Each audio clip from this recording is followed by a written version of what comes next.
Alors en Allemagne, maintenant, chez notre voisin allemand, si important aussi dans cette collaboration européenne, comment sont accueillis les résultats de ce premier tour? Le plus simple, c'est de demander à notre correspondant permanent, autrement dit Amaury Guibert, de nous répondre. Amaury, bonjour. Est-ce que la chancelière allemande s'est manifestée?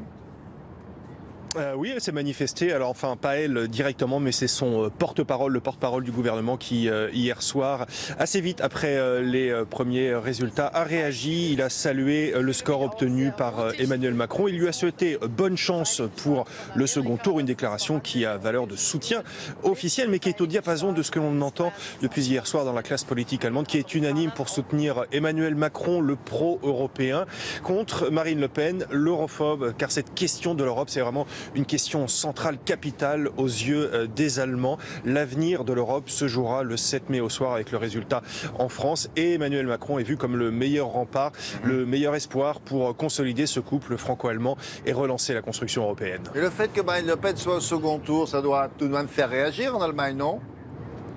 Ah, bien sûr, ça fait réagir. L'ampleur de ce score est analysée, décortiquée par la presse allemande ce matin, et la possibilité de sa victoire le 7 mai n'est pas exclue non plus. Une victoire qui serait vécue ici en Allemagne comme une catastrophe. Mais encore une fois, la presse allemande analyse ce résultat sous le prisme européen et élargit d'ailleurs le résultat de Marine Le Pen au résultat de tous les eurosceptiques et de tous les europhobes de l'extrême droite à l'extrême gauche. Eh bien, ce camp pèse près de 40% des voix.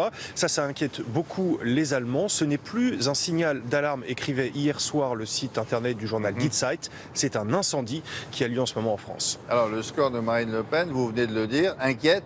Mais qu'en est-il de l'extrême droite allemande? Alors, il y avait un contraste assez saisissant en fait entre la France et l'Allemagne de ce point de vue-là, William.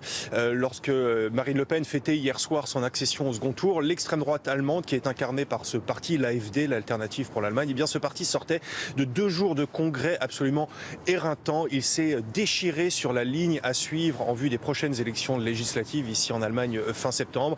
Il s'est déchiré entre les durs et les partisans de la dédiabolisation. Tout ça sous fond de querelle des chefs. Pourtant, l'AfD est un parti qui avait le vent en poupe, qui a beaucoup profité, surfé sur la crise des réfugiés. Il avait enchaîné les bons scores lors de plusieurs scrutins régionaux.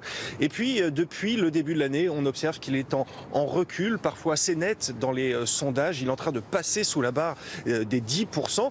Bref, on a l'impression que l'Allemagne résiste plus que la France à cette poussée, à cette vague populiste et extrémiste. Elle résiste plus que la France et même que tout autre pays en Europe en ce moment. Merci beaucoup, Amaury. À plus tard.